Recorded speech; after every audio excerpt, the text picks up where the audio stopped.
This one is so this is the most it's very interesting where you're going to be angry when you finish. I'm going to be so mad. I'm going to be so fucking mad, dude. But I really want to watch it. I really, really, really want to watch it. Okay. Already be aware of who 2-year-old Kaylee Anthony was. The majority will know that she sadly passed away at some point between 1 p.m. and 8 p.m. on June 16, 2008. Her death is undoubtedly the most heartbreaking part of this story, and we only need a single word to epitomize her short life: tragic. But the primary subject of this video is not about the life nor the death of Kaylee Marie Anthony. It is in fact about the psychological constitution of her mother, 22-year-old Casey Marie Anthony. So rather than tragic, you'll find the words disturbing and perplexing to be far better suited to the theme of this video. One of the many reasons this case is exceptional is how the present day's topic of discussion has little to do with the actual occurrences of the crime, but in fact the subsequent developments that followed. People are no longer talking about how or even why Kaylee Anthony passed away. They are instead talking about the manner in which a mother responded to her daughter. Okay, this is like an actual demon, like on Earth, okay? This is the biggest fucking demon on Earth. I have to pee really bad. Is there TOS in this? No, There's death. never TOS. Given all the acquired information we now have, even if we afford this person the most morally acceptable possibility of what occurred, her manner of conduct was still unimaginably cold-blooded. This is driven home by the fact she was evaluated by 2 clinical psychologists during her time in custody, and not a single abnormality was discovered with relation to her psychological state. In other words, there were no signs of mental illness whatsoever. And this makes the character study of Casey Anthony just as fascinating as it is terrifying. A human being's state of mind is something most accurately assessed with the full capacity of hindsight. So before we evaluate our first segment of raw footage, here's a quick rundown of each of the essential moments that will give you a broader understanding of what we're actually dealing with. On the 15th of July, 2008, Orlando police received a call from Cindy Anthony, the grandmother of the victim. 911, what's your emergency? I called a little bit ago, the deputy sheriff. I found out my granddaughter has been taken. She has been missing for a month. We're talking about a 3-year-old little girl. My daughter finally admitted that the baby's in the store. I need to find her. Your daughter admitted that the baby is where? But the babysitter took her a month ago. My daughter's been looking for her. I told you my daughter was missing for a month. I just found her today, but I can't find my granddaughter. And she just admitted to me that she's been trying to find her herself. There's something wrong. I found my daughter's car today, and it smells like there's been a dead body in the damn car. Okay, what is the 3-year-old's name? Kaylee, C-A-Y-L-E-E, Anthony. Kaylee Anthony? Yes. How long has she been missing for? I have not seen her since the 7th of June. Is your daughter there? Yes. Can I speak with her? Okay, Sheriff's Department, they want to talk to you. Answer the question. Hello? Hello? Yes. Can you tell me what's going on a little bit? I'm sorry? Can you tell me a little bit what's going on? My daughter's been missing for the last 31 days. And you know who has her? I know who has her. I've tried to contact her. I actually received a phone call today, now from a number that is no longer in service. I did get to speak to my daughter for about a minute. Who has her? Do you have a name? Her name is Zenaida Fernandez Gonzalez.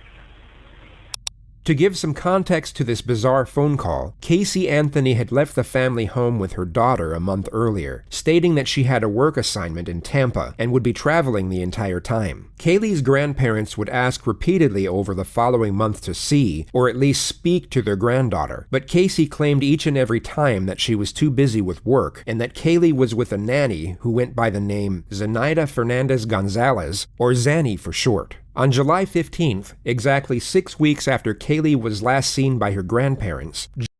Yeah, there is new information of Casey Anthony from 8 days ago, where a woman poured drinks on Casey Anthony.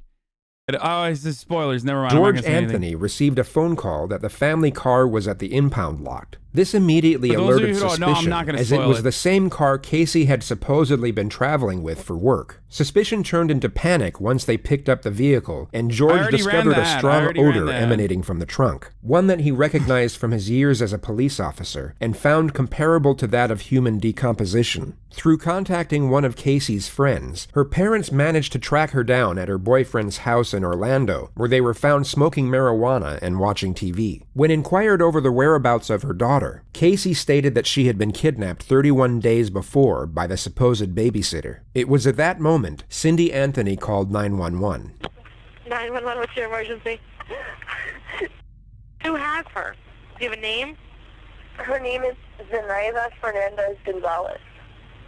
Who is that? Babysitter? She's been my nanny for about a year and a half, almost 2 years. Why are you calling now? Why didn't you call 31 days ago? I've been looking for her and have gone through other resources to try to find her, which was stupid. Thank you, sorting algorithms for the 25 give this Officers are subs. here. The officers are there? Yes. Now let's indulge in the world of fantasy for just a moment and pretend all of what Casey had just stated was true. She had indeed been working, and her daughter was in fact kidnapped by the babysitter a month earlier. The immediate premise most would gather would be that Casey had no regard for her daughter whatsoever. In the 911 call, there was no urgency nor concern in her voice, and rather than her volunteering information, which most parents would do in a frantic manner, it had to be acquired by the dispatcher through repeated inquisition. All you have to do is compare Casey's dialogue to that of her mother's in the same phone call. One was indifferent, while the other was distraught. Police would have picked up on this immediately. Even without the bizarre phone call, the circumstances alone would make Casey the prime suspect in her daughter's disappearance. She was immediately interviewed as a witness, which unbeknownst to her, was the detective's first step in locking her into as many lies as possible. The day right now is July 16, 2008. The time right now is 04:11 hours. I'm Detective Mellish with the Orange County Sheriff's Office. I am with Casey Anthony, is that correct? Yes. Casey, you understand this is being recorded? Yes. You have any objection to that? No. All right. Casey, I got called here in reference to a missing child. You took Casey to a babysitter's house. Yes. And who was this babysitter? Her name is Zenaida Fernandez Gonzalez. Okay. How long had you known Zenaida? Almost 4 years. It'll be 4 years Christmas this year. And where did you meet her? Who did you meet her through? A mutual friend, his name is Jeffrey Michael Hopkins. I met him at Nickelodeon at Universal, and I met her through him. She was his son's nanny at the time. Does Jeffrey still work at Universal? No, he does not. How long has it been since he left? About 9-10 months, give or take. He moved up to North Carolina for a short time and moved down to Jacksonville within the last 3 months. How would you characterize your relationship with Miss Anthony? More or less acquaintances, Weren't very good friends? not very good friends. Did you ever work at Universal Studios? I did. When did you work at Universal Studios? Approximately 2002. How long did you work there for? 1 year. Did you ever work there at the same time that Casey Anthony worked there? I don't think so. You don't recall ever seeing her there? Never. Did you ever introduce Casey Anthony to a woman by the name of Zenaida Gonzalez? I did not. Did you ever use Zenaida Gonzalez as a nanny? No, sir. Do you have any children? No, sir. Have you lived in the Orlando area consistently since 2002? Yes, sir. Have you ever lived in Jacksonville? No, sir. Have you ever lived in North Carolina? No, sir.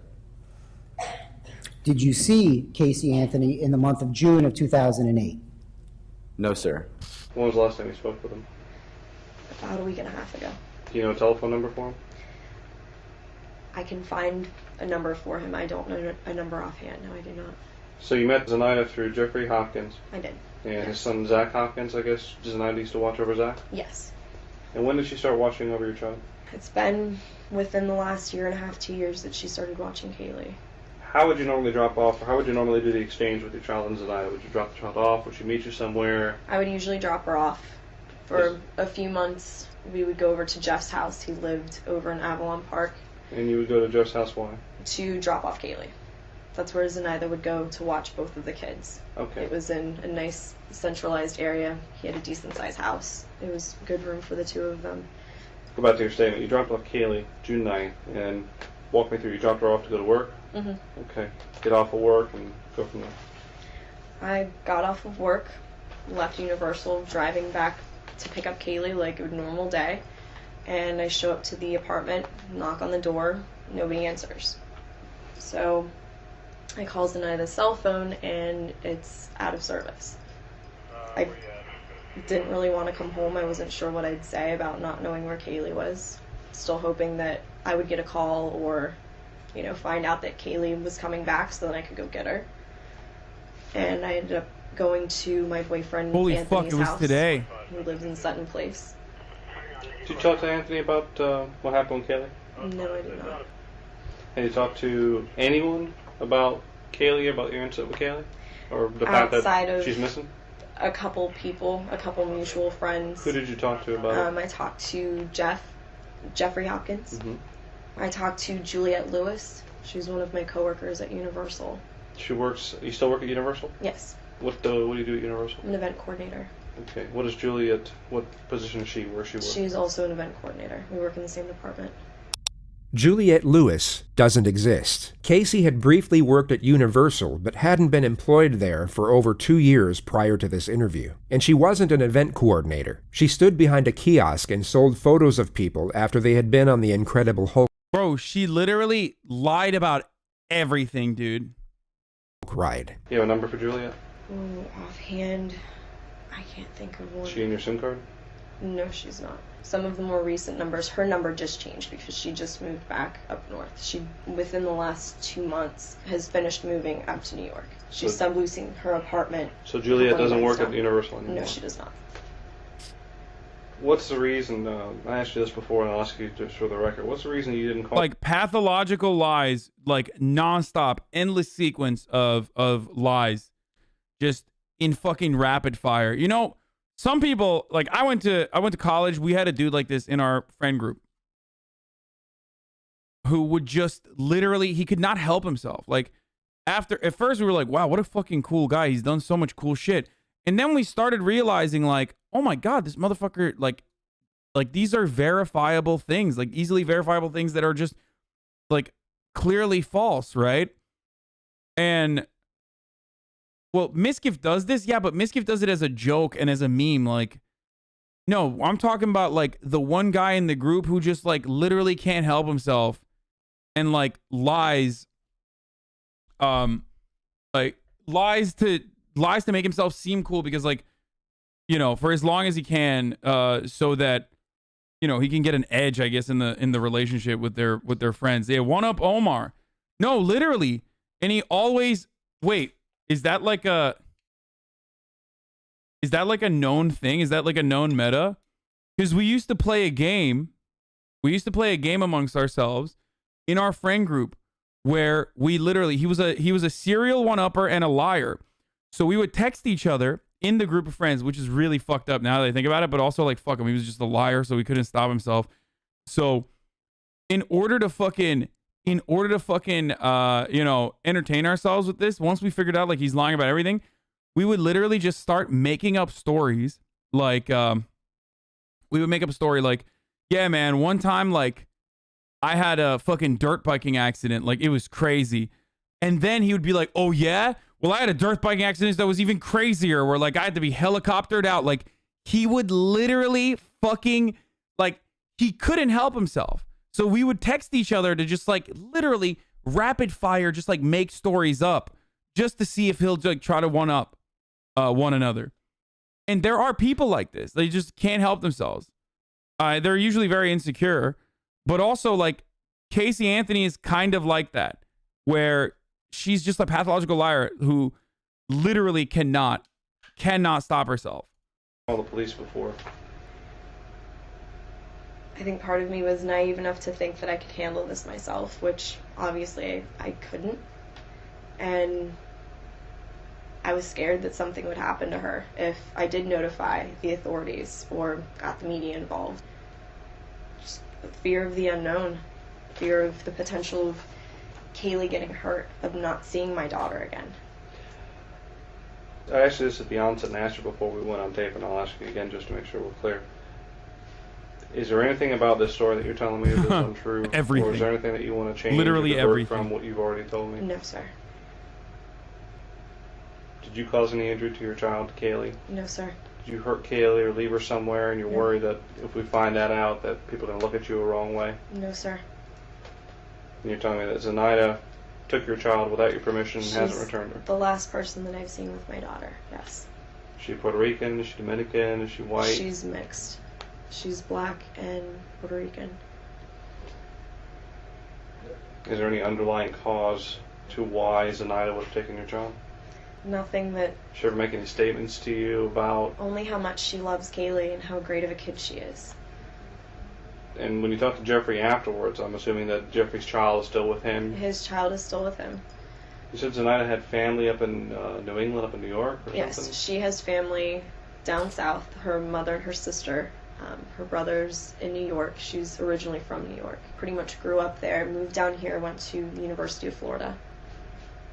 Zenaida, the nanny, doesn't exist. Casey never had a babysitter. Being the retrospective viewer, we have the benefit of knowing these are outright fabrications, and these meticulous details are a textbook sign of a pathological liar. She speaks eloquently and naturally as if her dialogue is a reflex response to the questions she's being asked, when in reality, each of these minor details are calculated and deliberately placed for the purpose of deception, and the nonchalant, easygoing tone she employs is used to camouflage anxiety. Casey has not only become accustomed to manipulation, she has become extremely skilled in how to use it effectively. It takes us to the concept of nurture and how it most likely had a significant impact on her current circumstances. If we go through what we know about Casey's domestic history, there are numerous occasions where she had gotten away with things that most would not, simply due to the fact that she was able to continuously lie without conscience. A prime example could be when she was 18 years old and stopped attending class midway through her senior year. She literally skipped the entire second half of her final year to go hang out with her older boyfriend. Her parents became suspicious on several occasions, yet each and every time, Casey had some whimsical excuse to which she was given the benefit of the doubt. Then just days before graduation, her parents were informed by the school of her truancy, and that she would not be graduating. When confronted, Casey's excuse was that her timetable was mixed up by the school, causing her to miss classes through no fault of her own. This is obviously a completely baffling excuse that no sane person would ever believe. Yet whether it be through denial or an overprotective nature, Casey's parents not only took her at her word, but even shielded her from the consequences of her actions. They lied to all their family friends that she graduated with honors, and even threw her an extravagant graduation party the day after. This is affluenza, motherfucker. That's what this is.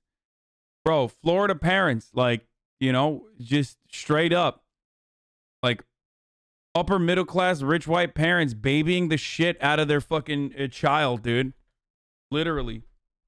Like, also, I mean, we say like she's, you know, psychotic or whatever, but, and she still very well could be, even though there were, I think there was analysis to see if, whether she was, and no. Just one of the many occurrences where Casey faced no ramifications for misconduct. It seemed to give her the belief that no matter what she did, as long as she could spin one lie after another, or at least drag a lie out for as long as possible, everything would work itself out. The truth is that everything did work itself out when she was dealing with her parents, and she evidently... They should have done a parent swap. Her and fucking, what's her face? Should have swapped families. You know what I mean? Her and the first fucking murderer that we watched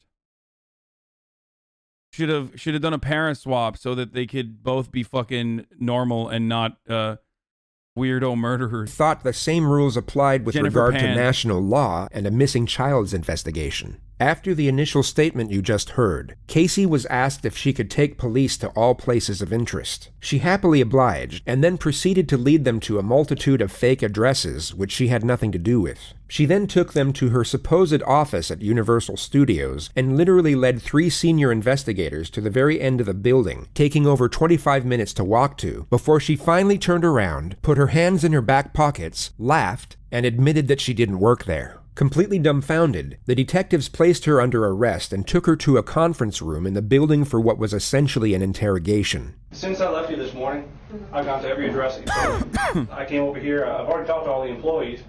I found out all these names that you're giving me are people that either never worked here or have been fired here for a long time ago. Okay, so where we are right now is in a position that doesn't look very good for you.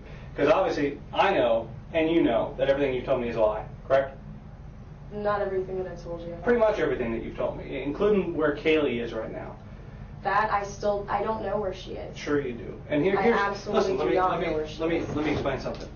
Looking at you, I know that everything that you've told me is a lie. I am very confident, just by having talked to you this short period of time, that you know where she is. I legitimately have not seen my daughter in 5 weeks. I didn't let anything happen to her, except I trusted her with somebody that had been taking care of her, that had been taking good care of her. Someone that she was comfortable with, that I was comfortable with. What about Jeff? You said Jeff worked here until about 2 months ago? No, he hasn't worked here for quite a while. 10 months? How long? It's been at least 10 months. Okay. He got fired in 2 years. 2002. He hasn't been an employee here since 2002. We put a lot more together than I think you realize we put together. My question to you is, we're in Like, this. what did she think, dude? Like, why did she think she could get away with this? I mean, actually, I'm not going to spoil it, but like. Office because. Shut our up, purpose of Chad. coming here was to do what? I'm trying Stop. to think of Don't places mention where I it. know she Just went. don't. You're not answering my Help. question. Do you want us to help? Yes, You want to help us find your daughter? I do want you to Well, a help. good starting point would be to answer the questions, okay? If I say to you, we're here because, and then you just ignore that like I never asked it and go off in some other direction, is that answering the question? No, Okay. Let's go through this again. We're here because. because I lied, because I brought you up here, and honestly I was reaching for No, stop another right there. avenue. I want you to tell me how lying to us is going to help us find your daughter. It's not going to. Well, then if the main thing you want to do is find your daughter, and you don't think lying to us is going to help us find her, why would you do that? Like, why are they babying her? That's another like. That's another wild part of this sequence of events here. It was just like, I mean, she's caught dead to fucking rights. She has behaved in the weirdest way that you could. If your child was like fucking gone for 30 days, and then lied about like literally everything that is so incredibly easily verifiable. And the cops are still like, come on, like, what are you doing? Why are you lying I'm to scared, us like this? and I know I'm running out of options. It's been a month. What are you scared of? I'm scared of not seeing my daughter ever again. I'm a parent too. I would have been beside myself. I have been. I would have called the police immediately, and that's the part that I just don't understand. Well, I didn't know we've got so what many to do. resources out there that we could help on day one. You didn't know what to do. I didn't know what to do. At that point, I'm thinking, okay, they haven't been gone that long. Maybe I can find them. Maybe I can track them down. We're not stupid, okay? And what you're doing right now is you're treating us like we're stupid. Everything that's coming out of your mouth is a lie. Everything. Either you gave Kaylee to someone and you don't want anyone to find out because you think you're a bad mom, or something happened to Kaylee and Kaylee's buried somewhere or in a trash can somewhere, and you had something to do with it. Either way, right now, it's not a very pretty picture to be painting. You're painting yourself as a very bad person. It needs to end. The truthful thing This is that I needs to have not end. seen my daughter. The last time that I saw her was on the 9th of June. Remember we had those two people that we were talking about, the person who had an accident and a person who's just a cold-blooded, callous monster? That's telling me that you are the second person, this cold-blooded, callous monster who doesn't care and doesn't want to help because she's afraid that something so heinous happened that everyone's going to look at her and say, she's a monster, she deserves to go away, she deserves to never see the light of day, this bad thing should happen to her. I don't want to believe that right now, but you're giving me no choice. Tell us what happened to Kaylee. Tell us what happened to Kaylee. Dropped off. Thank you, sorting algorithms, for another 25. What the fuck is sorting algorithms, dude? These homies keep fucking 25, just peppering 25 gifties over and over again. Just lacing the boy up. I don't know what's happening here. And that's the last time that I've seen her. I dropped her Where off. did you drop her off? I dropped her off at that apartment. No, you didn't. That's exactly No, where I you dropped didn't. her off. Did you just think that one day she's just going to show up at your house? No, I sat around yesterday trying to figure out what to do. I'm glad that I ended up seeing my mom, that all of that stuff happened. It happened for a reason because You're it was glad past you due. saw your mom. You could have saw your mom 5 weeks ago and said, Mom, I don't know I where. saw my mom's reaction right off the bat, and it would have been the same from the get-go. So wait a minute. You're more afraid of your mom's reaction than you are if you ever see your daughter again? No, I'm absolutely petrified. Absolutely petrified. I'm so petrified right now. Just thinking about it, it's blowing my mind. I know my mom will never forgive me. I'm never going to forgive myself. Is it that there's some other thing more important in your life right now that you just weren't really focused on what you were saying? Yes, I was smoking weed with my boyfriend. And you told us, so you kind of just accidentally told us you had an office here and we needed to be here, or did you purposely mislead us? Which of those two is it? I purposely misled. Okay, so you purposely misled us. This was all an attempt to help find your daughter, right? That makes sense to you, correct? In a backwards sort of way, yes. In a backwards sort I'm of way. coming back to places that are familiar to me, that I know are familiar to her. Familiar situations that maybe just maybe would help. She's almost 3. She's almost 3. What, do you think she's going to take a cab here? I mean, I know how do you think she's going to get here? Because she's with someone else. She's with someone else who's hid her from you for 5 weeks. Yes.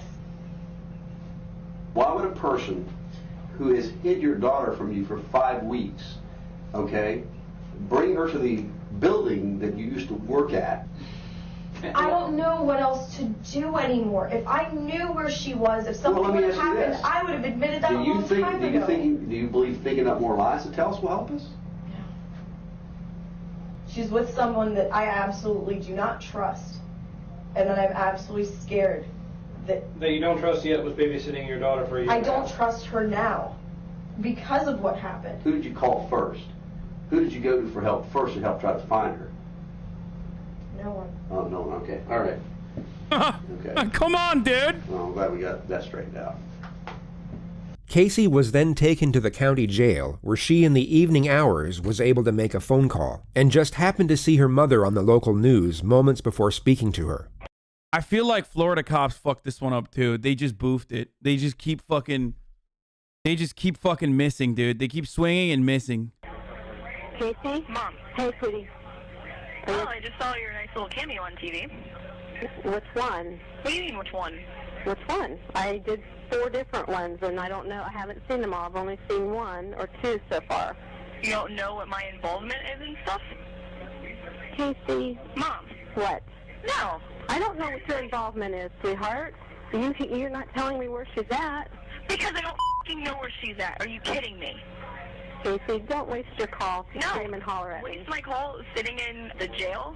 Whose fault is you sitting in the jail? You're blaming me that you're sitting in the jail? Not Blame my yourself fault. for telling lies. You mean it's not your fault? What do you mean it's not your fault, sweetheart? If you'd have told them the truth and not lied about everything, they wouldn't... Do me a favor, just tell me what Tony's number is. I don't want to talk to you right now. I don't have his number. We'll get it from Lee because I know Lee's at the house. Get Tony's number for me. Hey, Hey, can you give me Tony's number? I can do that. I don't know what real good it's going to do at this point. Well, I'd like to talk to him anyway. Okay. Because I called to talk to my mother, and it's f***ing waste. Oh, by the way, I don't want any of you coming up here when I have my first hearing for bond and everything else. Like, don't even waste your time coming up here. You're making it real tough for anybody to want to try to... I'm not going around and around with you. That's pretty pointless. Christina would love to talk to you because she thinks that you will... Bro, she's just like mad that her family was concerned that her daughter was missing at this point for like 30 days. Like, that's crazy. She's just mad at her family. Like, dude, yo, she's the worst person, dude. Like, she is the worst person. I don't know how to describe it beyond just one of the worst humans to walk this fucking earth, especially considering what she did. We'll tell her what's going on. Did they even talk about what she did, by the way? I don't even know. King Henry V, thank you for the 15 subs. I don't know if they talked about what she did, but are they going to eventually talk about what she did? Because it's really fucking bad. Frankly, we're going to find out. Everything I have she's no telling them clue where is Kaylee lie. is. If I knew where Kaylee was, do you think any of this would be happening? No. Anyway, you only got a couple minutes for this, so I'm not going to let you completely waste it. Here's Christina. She thinks she can get through. No, I want Tony's number. I'm not talking to anybody else. Hello? Hi, I'm glad everybody's at my house. Do me a favor, get my brother back because I need Tony's number. Does Tony have anything to do with Kaylee? No, nothing. Okay, so why do you want to talk to Tony? He's my boyfriend, and I want to actually try to sit and talk to him because I didn't get a chance to talk to him earlier because I got arrested on whim today. I just want to talk to Tony and get a little bit of... Casey, you have to tell me if you know anything about Kaylee. Sweetheart, if anything happens with Kaylee, Casey, I'll die. You understand? I'll die. If anything happens to that baby. Oh my God. Calling you guys? A waste. Huge waste. Casey appeared in the court the next morning and was initially denied bail by the judge. He cited his reason as her undeniable disregard for the welfare of her own child. She was kept in protective custody, and it would be 9 days until she received her first visit from her parents.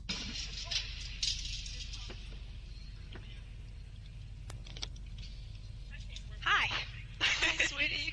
We've been watching you for so long. You haven't? I love you. I love you too. Hi. We've been seeing you sitting down. We forgive anything that you've said. Oh, or done. Hold on. Can we turn the volume down? Yeah, you can probably hear it. My head's gonna explode. What's that T-shirt? I didn't get a chance to ask him, other things besides. Kaylee's picture's on the back. Is it? Can Dad show me the shirt? Yeah, turn around so she can see. It's the Never Lose Hope Foundation. Do you see it? I can see part of it, yeah. Have you seen me? And then it has the information on how to contact. Okay. Casey, you don't realize the whole United States is looking for our Kaylee. Thank you, sorting algorithms, for 50 big ones. I don't know what the fuck's going on. Just like I don't know what the fuck is going on with this audio here, but sorry, boys. I know that, Mom. Her cover's going to be on People magazine in a few days. Okay. With a readership of over 46 million adults in America, having your missing child on the front cover of People magazine would seem as a godsend to most. Yet Casey's response is almost as if it's a lost cause. Everybody is looking for her. Good. Everybody is looking for her. Why do people keep saying, like, merge sort, counting sort, let's go? Like, I don't know what you guys are saying. I don't know what a sorting algorithm is. Please stop being weird, chat. You fucking STEM lords. Are we going to be able to find her, do you think? I hope we can, Mom.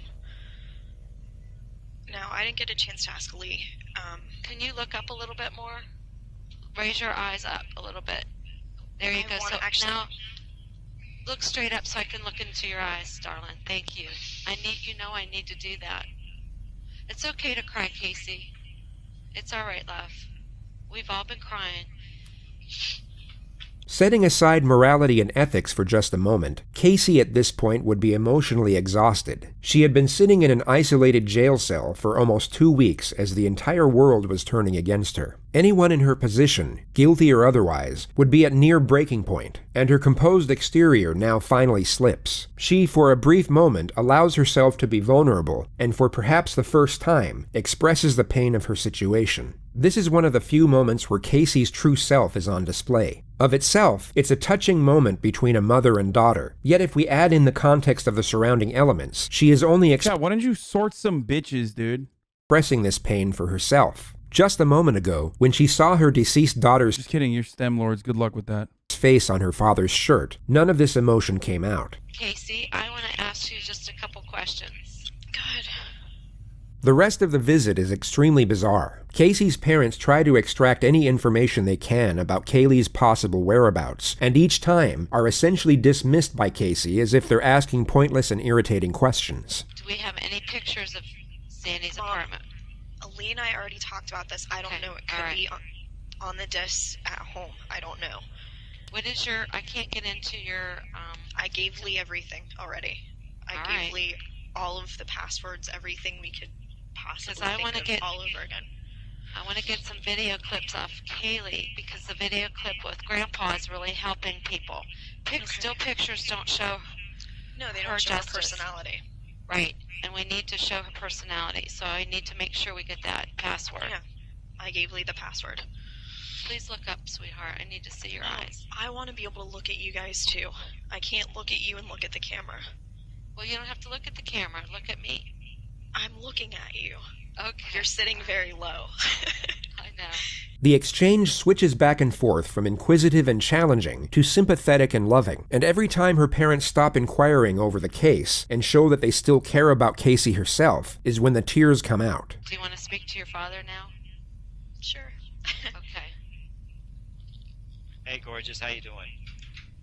I look like hell. Well, you know something? You really need to keep your spirit high for all this. I haven't been crying while I've been in here. Well, you know trying something? to read books and do other things to keep my mind off of stuff. Well, you know, I want to be able to reach out and hug you and give you the big Papa Joe hug.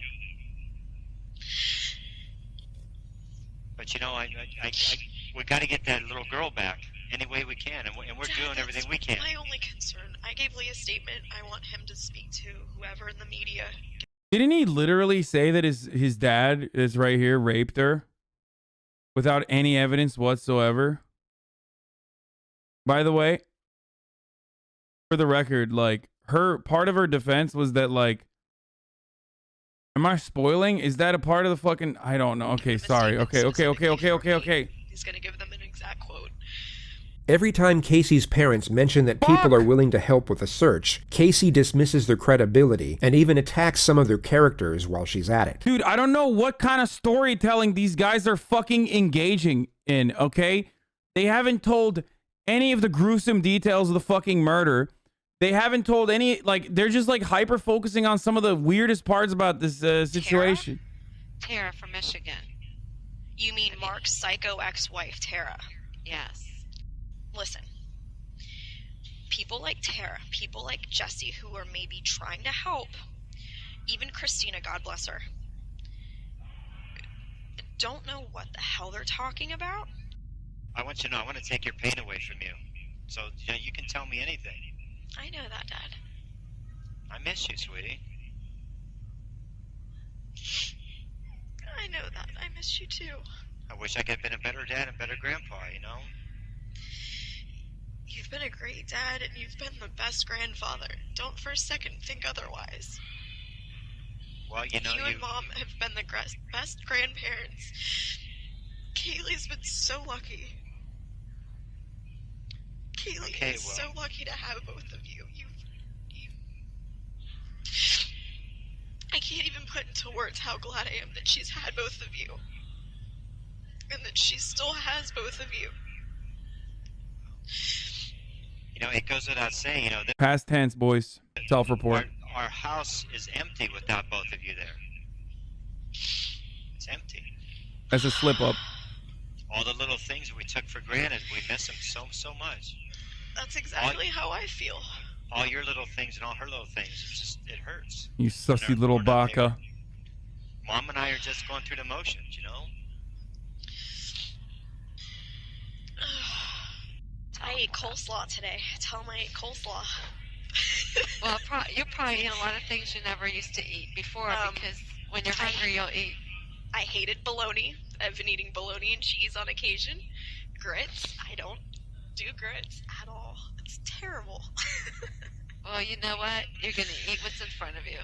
We get another glimpse at Casey's skill in fabricating information and her ability to intertwine specific details to afford her lies some credibility. These minor intricacies are what would make her extremely convincing if we didn't happen to know otherwise. They never searched by her full name. They searched by Zenaida Fernandez or Zenaida Gonzalez, never by her full name. And it's Z-E-N. Z-E-N-A-I-D-A. I don't think she has a middle name. There was never a middle name on anything that I remember seeing. And I know she went by both last names. She always has. Since she was younger, since her mom remarried. So Flores Gonzalez, and you don't know what her stepdad's... Fernandez Gonzalez. But you don't know what Fernandez Gonzalez. I think her dad's first name is Victor. Her stepdad. Or that could be her real dad. But I remember her saying Victor. Victor and Gloria were her parents. Victor and Gloria are her parents. But they're separated. Or divorced. They are as of now, yeah. That was her stepdad. Divorced. But I know she has a lot of money. That's where she got the car from. I only get one or two phone calls a day that, you know, that are not nice phone calls. She kind of raises for saying Hispanic name, not gonna lie. Brother, when you're such a fucking demon that, like, racism is on the long list of offenses that you've committed, racism doesn't make the top 5, okay? And if you don't know, you're about to find out, okay? I accidentally spoiled one of those things a little bit. Just wait, dude. Calls, but I get many, many, many phone calls and many people reaching out that just believe in you. Just they believe wait. in us finding Kaylee. Okay? So keep your head up high. But if you think of anything that could help, don't be afraid. Oh, I won't hesitate to let you guys know. You have to keep thinking positive feelings, Casey. Oh, I know, I have been. I've been staying as positive as I can. But do you think after this long she'd still be local? There's a possibility. What's your gut telling you right now? My You have gut's the telling same- me that she's okay. Okay. Jesus and Christ. Your gut tells you that she's close or she's hiding. She's not far. I know in my heart she's not far. I can feel it. This was perhaps the first time Casey told the truth when speaking of her daughter's whereabouts, as she indeed wasn't that far away. Her attorney, Jose Baez, eventually managed to get her bail, and Casey was fitted with an electronic monitoring device and released on August 21st. She had spent just over 1 month in custody. 2 months later, police were granted permission to arrest Casey on the charge of first-degree murder. She was taken in for interrogation, but immediately requested her right to counsel. She was kept in the interview room while awaiting her attorney, and the released footage of that period is so bizarre to the point where it's almost comical. The detectives give off a passive, yet glaringly obvious vibe that lets Casey know exactly what they think, being that she is guilty of her daughter's probable death and a fundamentally terrible human being on every imaginable level. Casey's response to this is to essentially ignore it and act as if the discourse between them and the situation itself is an everyday occurrence, one that perhaps doesn't concern the disappearance of her daughter, for which she is being charged for. You'll notice that she effortlessly maintains the same confident and talkative disposition that she had in her previous interviews with police. It's almost surreal to watch given the circumstance, and the visual. Jose Baez, Casey Anthony's lawyer, by the way, was also, drum roll please, because like, you want to know what kind of a fucking demon that this dude is? Motherfucking Harvey Weinstein's lawyer, actually. That's not a spoiler. That's not in the, I don't think it's in the fucking clip. Oh yeah. Oh yeah. These guys, I feel like that dude at that point is like getting off on being like an evil person. There's no shot. Like, isn't that their job? Yeah, but like, don't you feel like you get one of these and then like you move on to like defend fucking innocent people? You know what I'm saying? Like, why is it that some lawyers, like, there are some attorneys out there, okay, that just exclusively are going after like the big ticket, like very clearly evil motherfuckers, just so they can get notoriety, so they can work with people like Weinstein and charge a fucking pretty penny at that as well. Like, and then they write books and get book deals and fucking crush it that way. And that's just how it works. Like, they do this on purpose, though. Element adds an entire new level to the absurdity.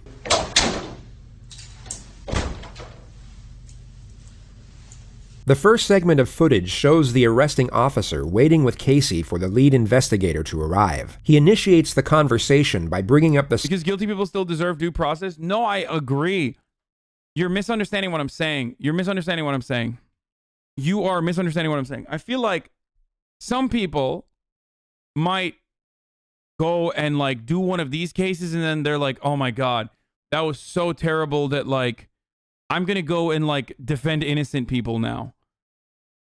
You know what I mean? Because they're like, I'm doing this because I truly believe in justice. And I truly believe in like how the law should operate. Like, these people deserve due process and they deserve to be, they deserve to put, to have someone like myself put in the best effort no matter what.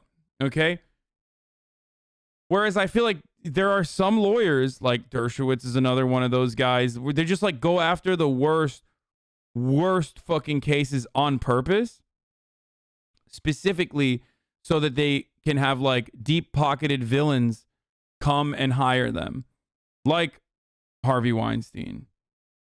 Subject of Casey's parents. He asserts that he's worried about them, but the actual message he's putting across is that he essentially knows Casey is guilty and that she isn't fooling anyone. It's an indirect yet obvious accusation.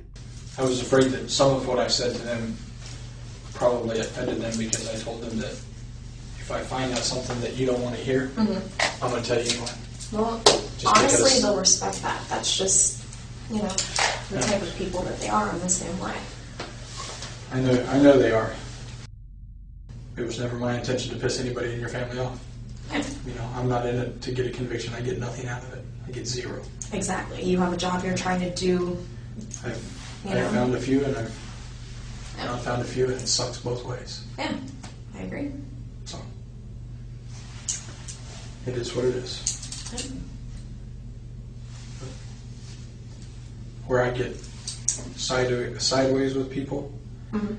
She continuously provides these sharp interjections to appear as though she's following what the detectives are saying. People will often do this to express concurrence and understanding. It essentially lets the other person know that you understand them, either intellectually or emotionally, that a point they made makes sense to you, or that you get why they feel a certain way about something. The only problem here is that Casey's verbal reciprocation at times makes no sense whatsoever. What's fascinating is that this would go unnoticed in an everyday setting. When recorded on film, however, and able to be studied and scrutinized, it becomes far more distinctive. Where I get sideways with people tends to be when attorneys get involved. I've heard most people say that. They don't like attorneys very much. I have many family members that are... By the way, there was a discord between a PI and the attorney representing Casey Anthony. And there was reports that suggested that she fucked her attorney. Attorneys, I have no problems with attorneys. What I have problems with are, at some point, we have to set aside the rules and we have to find kids. And you know what? So be it. That's why I told you in the car.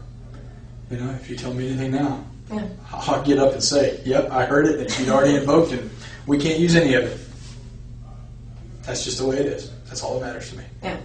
The detective here has essentially just asked Casey for the information he knows she has about her missing child. Rather than retaliate and refute the blatant accusation, Casey continues with her sharp responses of accordance, as if to say she agrees, and knows exactly where the detective is coming from. Yet although she apparently agrees, she offers no information or follow-up dialogue thereafter. It's so incredibly awkward, yet equally intriguing to watch. And,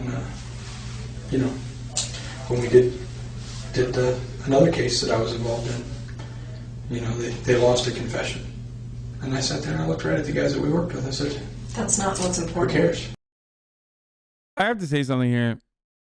This is one of those instances where there are more people crying about Coomers than actual Coomers.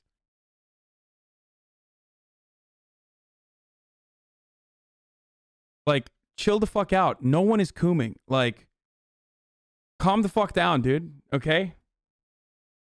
Like, I've seen only messages of people being like, oh, fucking Coomers, they deserve the wall, dude. They're such horrible monsters. It's like, chill. Like, no one is fucking cooming, okay?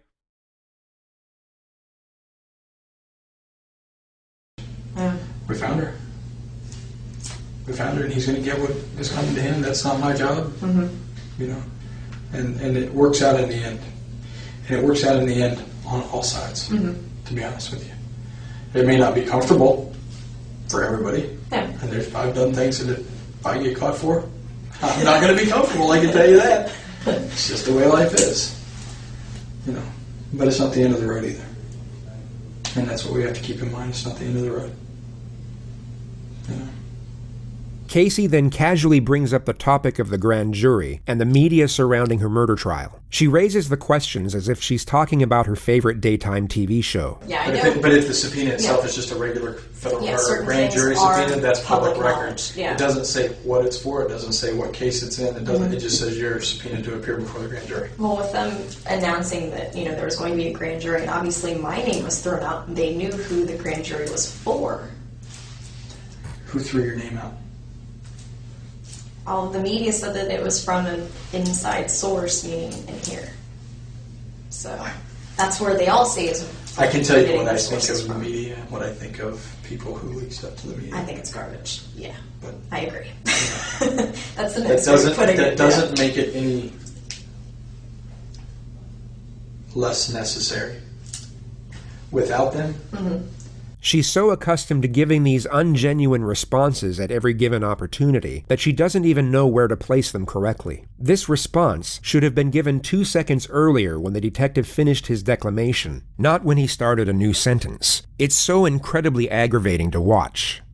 I'll be quite honest, without the media, we don't find a quarter of the kids that we... Oh, I agree. It helps. The exposure has helped bring in so many tips for my daughter. But at the same time, what it creates is it creates a monster that otherwise isn't necessary. Exactly. The tips are what the tips are. If it was a local media only, it would be much easier to work. Yeah. When you make it the national media, then you come up with... You get the Nancy Graces. Well, you get the tips also that come from Hawaii that say, I saw Kaylee. Oh, really? Okay, let me call Hawaii, let me send them out, let me do that. Ones that are a little bit closer those are what I consider local, because the local stations are going to cover that. That's contiguous to the state of Florida. It's not. When people are only getting their information from the Nancy Graces or from Globe magazine or People or stuff like that. Are you kidding me? You're not going to break bad, right? All right. We're going to call him on my cell phone. Okay. I know this is... Oh, yeah, that's not good. Pull it back there. Just slide your hands out. No, I honestly can't. So they're a little tight. Dude, why are they having so much fun with her, dude? It literally doesn't feel like they're interrogating her at all. This shit pisses me off, dude. I know why. You want me to say it?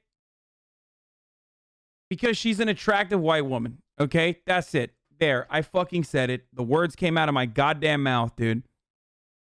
It's just straight up what it is. That's exactly what this is.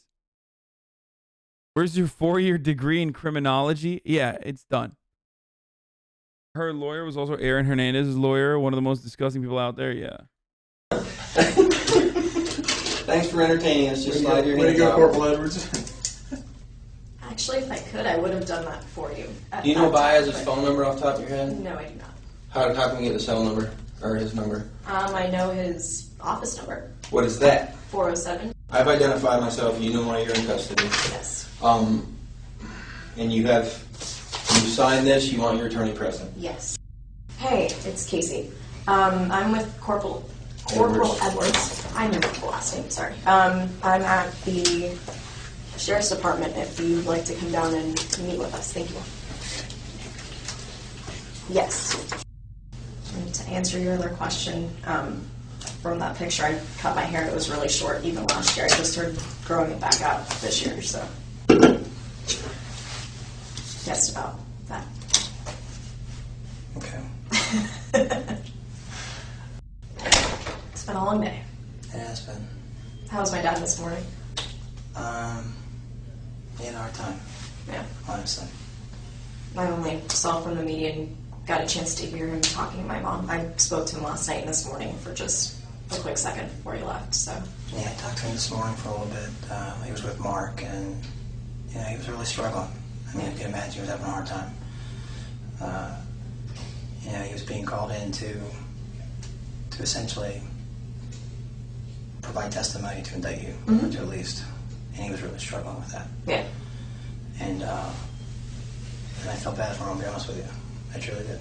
Well, I even told him last night. I know he was subpoenaed and under the law. Guys, you keep coming up with excuses. I don't know if because you're simping or not paying attention. Like, some of the people in the chat are like, "Oh, it's because they don't want her to call a lawyer." Like, they were hanging out with her after she called a lawyer. Okay, like, you just stop.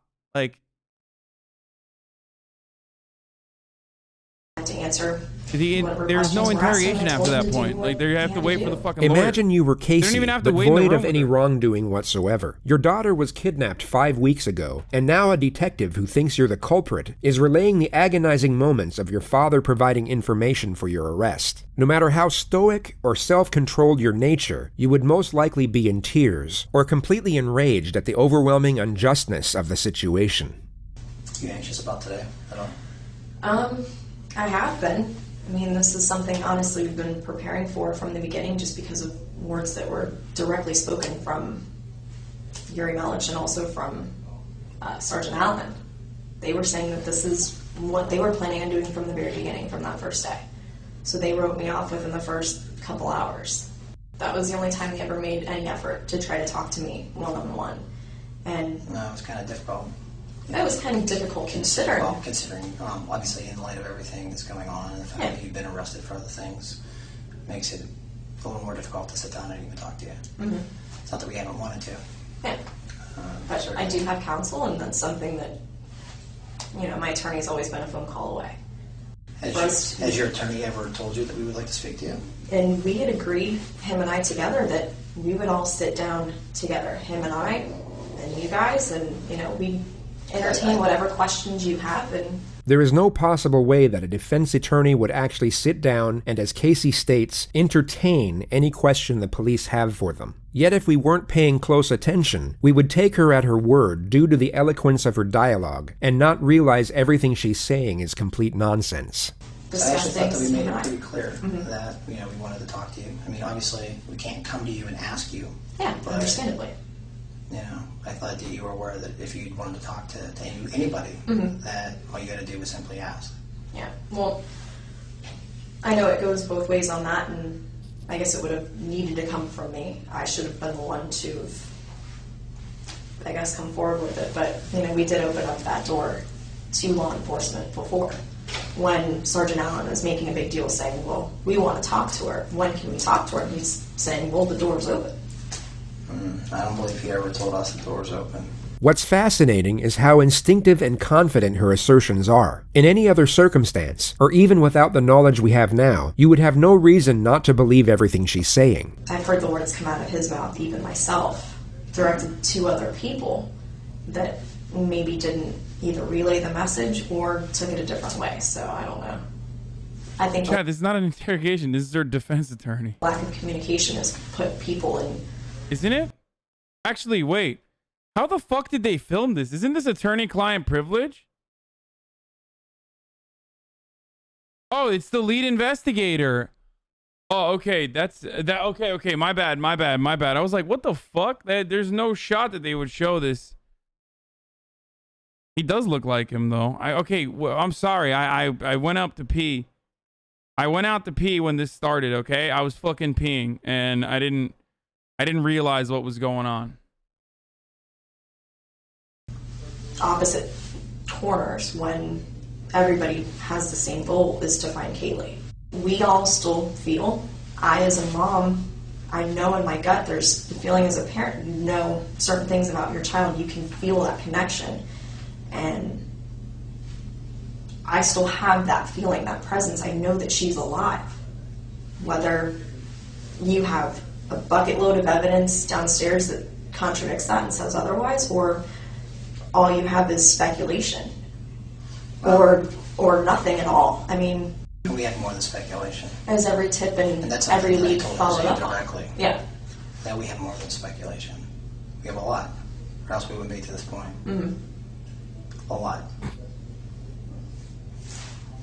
This was essentially a direct confrontation. The detective has just told Casey they have sufficient evidence to prove her guilt. Casey doesn't refute or even respond to the accusation. She instead falls back to her ridiculous dialogue once again, hoping the confidence in her voice will mask the absurdity of what she's actually saying.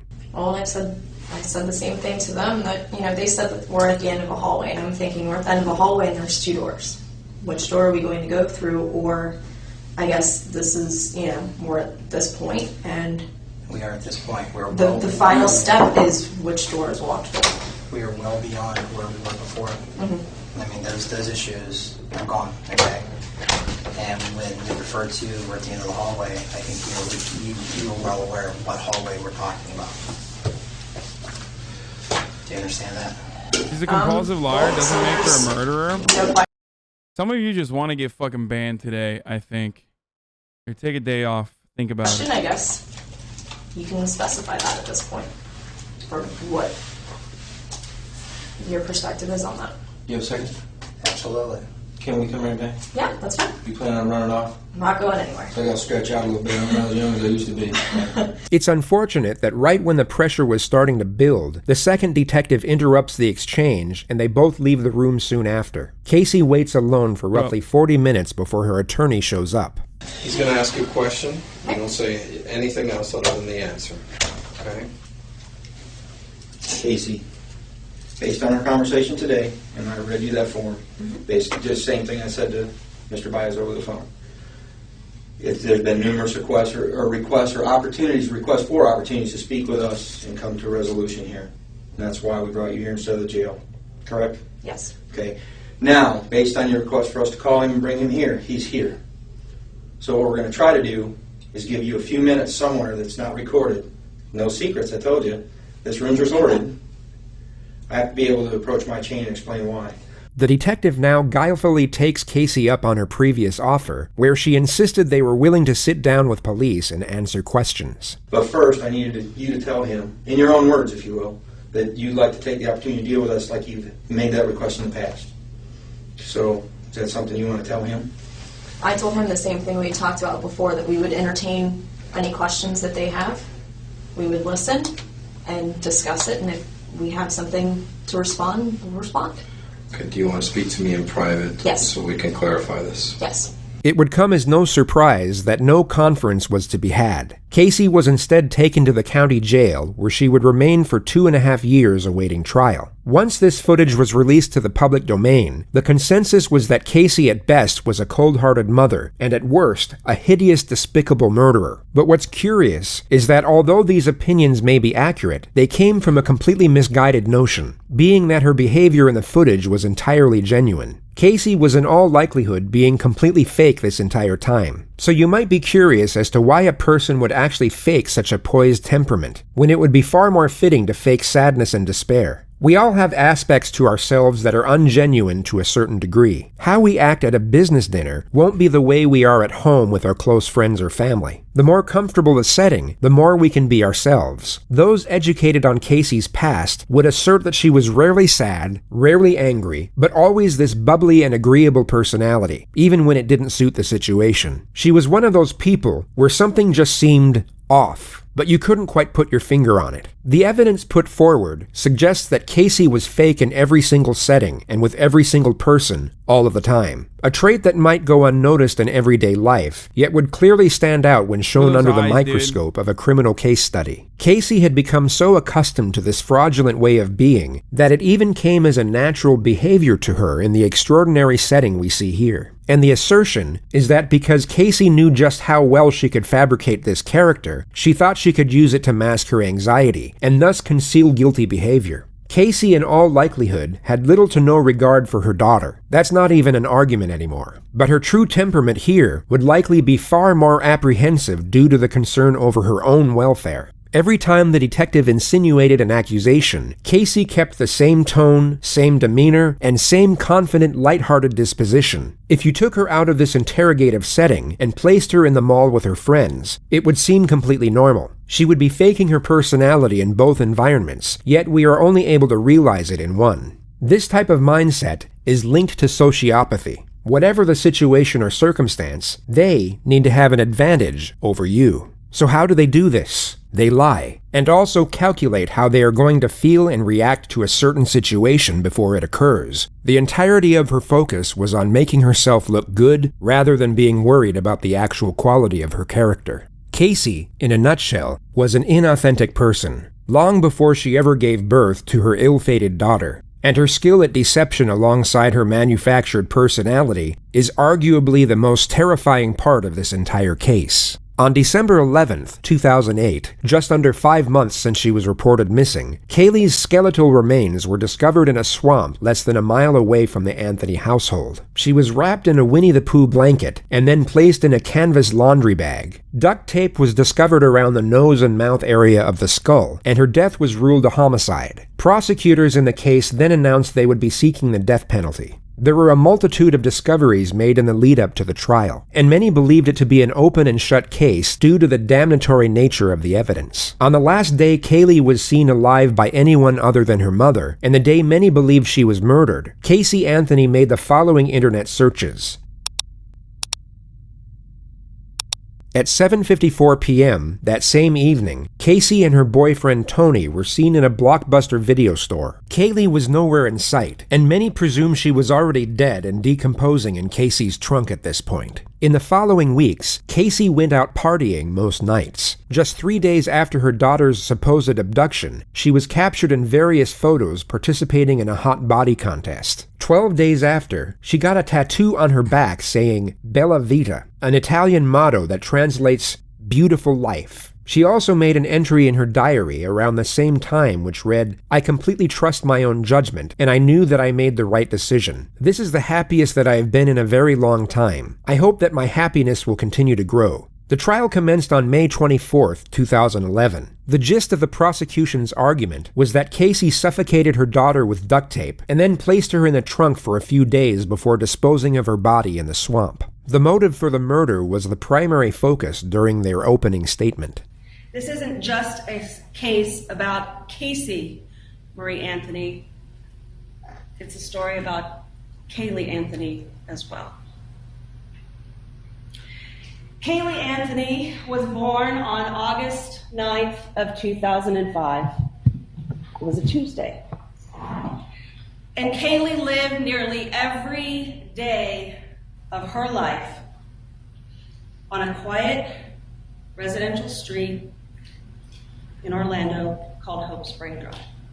Casey Anthony, Kaylee's mother, appeared to all outward observers to be what her parents thought she was.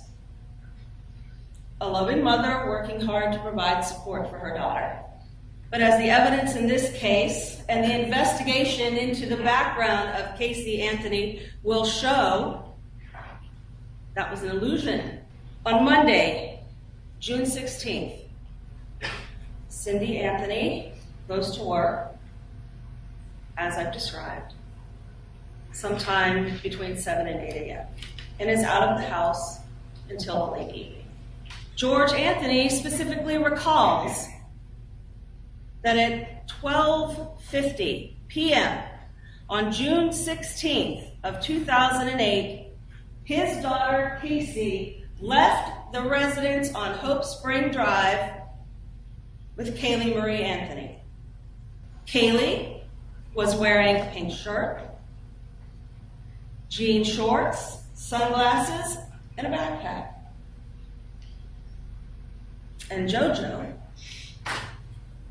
George Anthony, kissed his granddaughter goodbye and never saw her again.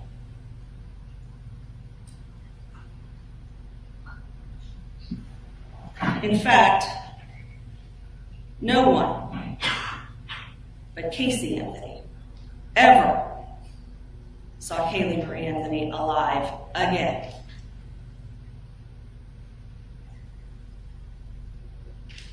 The evidence in this case will establish that there is no other reason for the placement of multiple pieces of duct tape on this child's face, mouth, and nose other than the specific intent to end that child's life. No one but Casey Anthony had access to all the pieces of evidence in this case. The duct tape, the laundry bag, the blanket, the shorts, the shirt, the car. No one else lied to their friends, to their family, to investigators. No one else benefited from the death of Kaylee Marie Anthony. Kaylee's death allowed Casey Anthony to live the good life, at least for those 31 days. Although there was a lack of direct physical evidence tying the defendant to her daughter's death, the evidence the state actually had still seemed overwhelming, and they That's not even true. There is physical evidence that tied her. understandably thought relying on the facts alone would easily... There was a piece of baby hair that could have only fucking turned... There was a piece of baby hair that only could have turned black after the body started decomposing, and they fucking found it in the trunk of the car.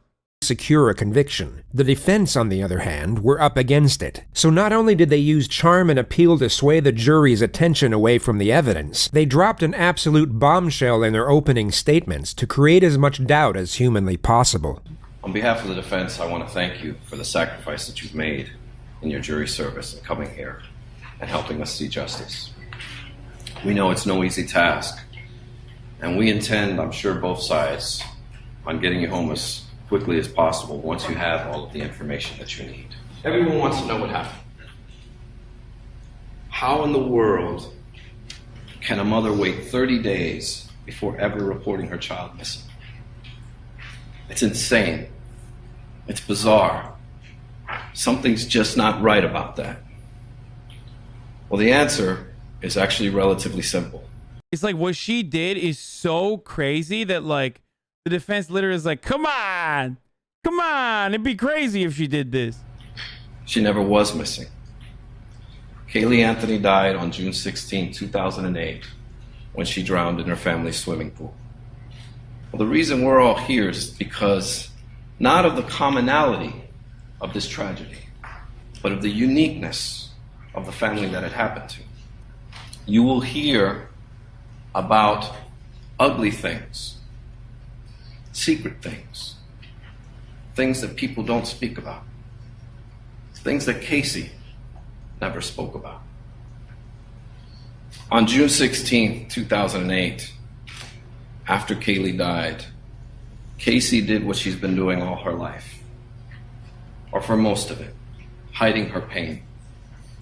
Going into that dark corner. God damn it, this lawyer is so fucking good, dude. Think about how charismatic this fucking lawyer is with his like rhetoric versus the prosecutor. That shit makes me so mad. He's like a fucking Hollywood attorney, dude. And pretending that she does not live in the situation that she's living in. This family must keep its secrets quiet.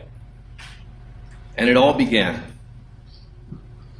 when Casey was 8 years old and her father came into her room and began to touch her inappropriately. This child, who at 8 years old, learned to lie immediately. She could be 13 years old, have her father's penis in her mouth, and then go to school and play with the other kids as if nothing ever happened. That will help you understand. Oh, sorry. I already spoiled this, but yeah. So without any evidence whatsoever, the defense states that her father sexually assaulted her when she was a child. Which, by the way, no evidence for that whatsoever. Just for the sake of, turning her into a more of a victim here. Her father's a piece of shit, even if that isn't true. Wait, what? Bro, what the fuck was that? I'm so confused. What? Why? Because he's a cop? Like, I don't know. I don't know if there's like additional information about him. I don't. Now, there is speculation that the family helped hide the body. Speculation. Why no one knew? It is fucking wild. It is wild that they like dropped this in there. Like unbeknownst to anyone, they just fucking threw that out there. Knew that her child was dead.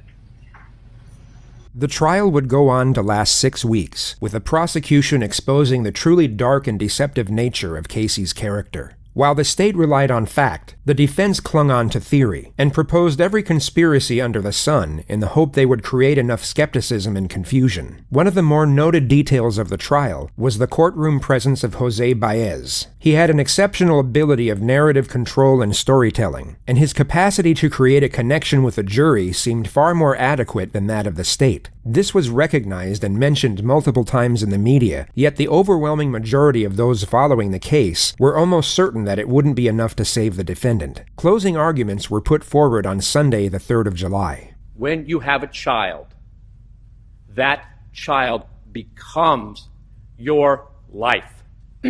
This case is about the clash between that responsibility and the expectations that go with it, and the life that Casey Anthony wanted to have. Casey meets Tony. Tony has this life. He's free. He's a club promoter. He's out there at night with the loud music and dancing, and it's a great, free life. So she has a choice. A life I don't believe in capital punishment. Stop asking me. To a child, or a life free to be 22. And as hard as it is for anyone to imagine, she had to choose between sacrificing two things. The first was her dreams and the life she wanted. And the second was her child. And we submit to you the evidence in this case shows that the choice she made was her child. Here we are at the end of our journey. And I have to tell you that I probably think you have more questions than you have answers. And if you recall at opening statements, the final thing that I told you, at the end of the day, when everything is said and done, the one question will never be answered. The key question in this case will never be answered.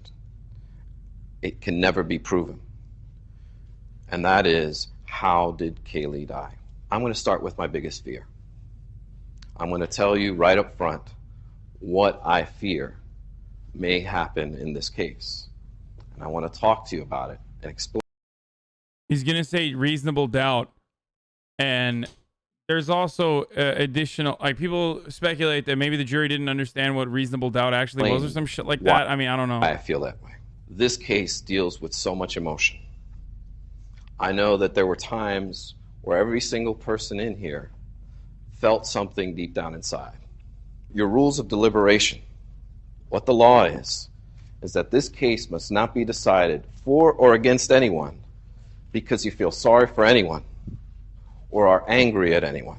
You'll notice that Mr. Baez locks the jury's focus on this while subtly concealing this. He presents the argument that the prosecution has purposely got the jury emotionally invested in the case in the hope it would push them towards a guilty verdict. Yet in this exact same statement, he himself is getting them emotionally invested for the exact opposite reason. While refuting the prosecution's supposed attempt to entice anger, he subtly attempts to evoke empathy. Say what you want about this attorney and the ethics of his conduct, but what you are about to witness is expertly done, and what many believe to be what saved Casey Anthony's life.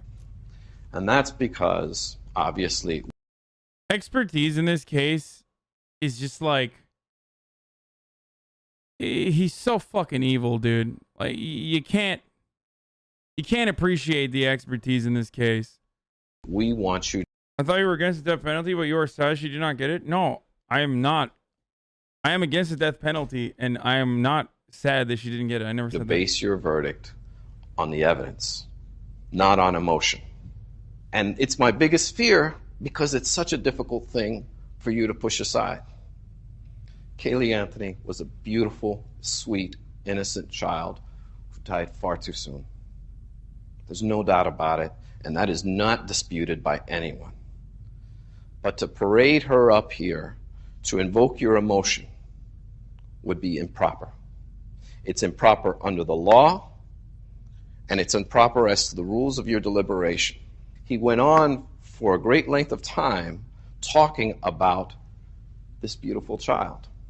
Bro, he's literally saying, like, that's an emotional argument. That's an appeal to an emotion. That's why I say lawyers are Reddit debate nerds, dude. They're like, I've said this so many times, but lawyers are Reddit debate lords, okay? They just are. They're like socially accepted Reddit debate lords, unfortunately. Not on his evidence, not on the evidence that was presented before you. It was to set up the emotion for what was to come. And that is exactly how this case was presented. They didn't come right out the gate and show you the evidence They gave you 2 weeks of testimony that was completely irrelevant and served only one purpose. And that was to paint Casey Anthony as a slut, as a party girl, as a girl who lies, and has absolutely nothing to do with how Kaylee died.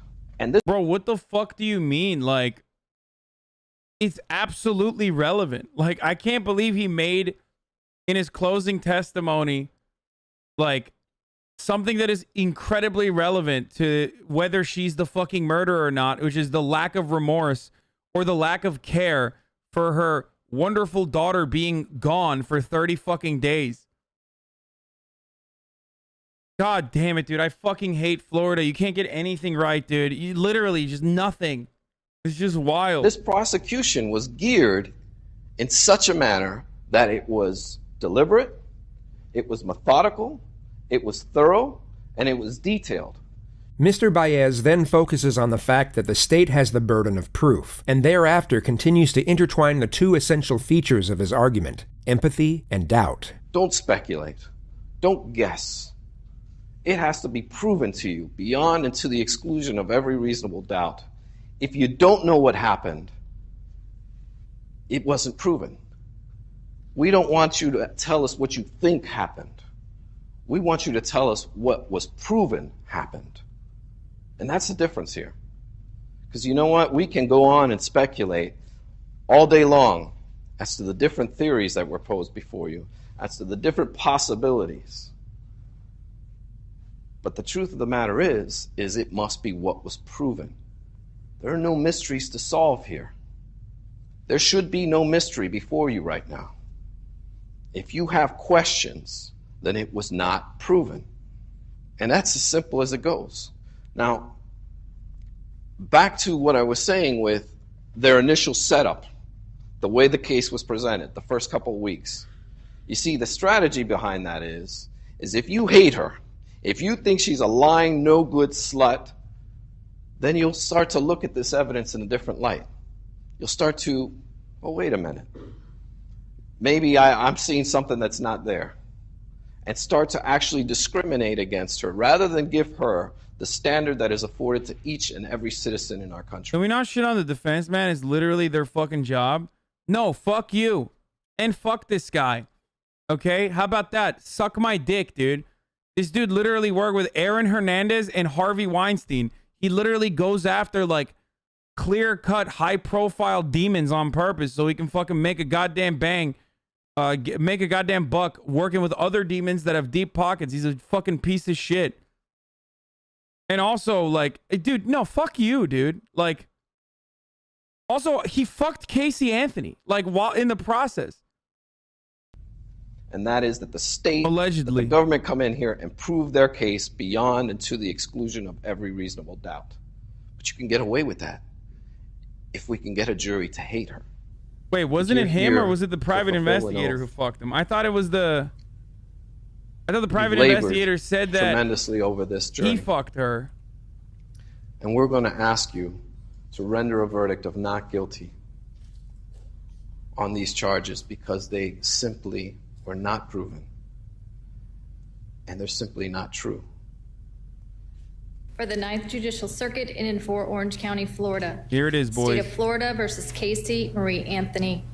As to case number 2008 CF 15606-0. Here it is. As to the charge of first-degree murder, verdict as to count 1, we the jury find the defendant not guilty, so say we all, dated at Orlando, Orange County, Florida, on this 5th day of July, 2011, signed foreperson. As to the charge of aggravated child abuse, verdict as to count 2, we the jury find the defendant not guilty. So say we all, dated at Orlando, Orange County, Florida, this 5th day of July, 2011, signed foreperson. As to the charge of aggravated manslaughter of a child, verdict as to count 3, we the jury find the defendant not guilty. So say we all, dated at Orlando, Orange County, Florida, this 5th day of July, 2011, signed foreperson. And juror number 12, were these your true and correct verdicts? Yes. Thank you. Okay. Will counsel and the defendant approach the podium? Well, I hope that this is a lesson to those of you who have indulged in media assassination for 3 years, with bias and prejudice and incompetent talking heads saying what would be and how to be. I'm disgusted by some of the lawyers that have done this, and I can tell you that my colleagues from coast to coast and border to border have condemned this whole process of lawyers getting on television and talking about cases that they don't know a damn thing about and don't have the experience to back up their words or the law to do it. Now you've learned a lesson, and we appreciate the jury. Those of you that have been objective and professional, we like it. So she never did it? Yeah, of course she did it, motherfucker. What are you, crazy? Are you out of your fucking mind, dude? Are you insane? She 1000% without a fucking shadow of a doubt did it. What do you mean, dude? Look at literally all the evidence. Did you not fucking see the entire video that we just watched? I'm so confused, dude. Their counter, they found the fucking baby with duct tape in her mouth, dude. Their fucking main opener in the defense was, oh no, the baby accidentally drowned. Okay, why the fuck was there duct tape, dude? They didn't even fucking like, bro, she searched on the internet how to fucking suffocate her child and get away with it, dude. Gonna be talking to you again. Thank you very much. Casey did not murder Kaylee. It's that simple. And today, our system of justice has not dishonored her memory by... People magazine reported that Dominic Casey, a private investigator who previously worked for Casey Anthony, claimed in an affidavit that A, Anthony was having a sexual relationship with her defense attorney, Jose Baez, and B, Baez said that Anthony admitted to him that she killed Kaylee. A false conviction. Where is she now? Witness protection? Fuck no.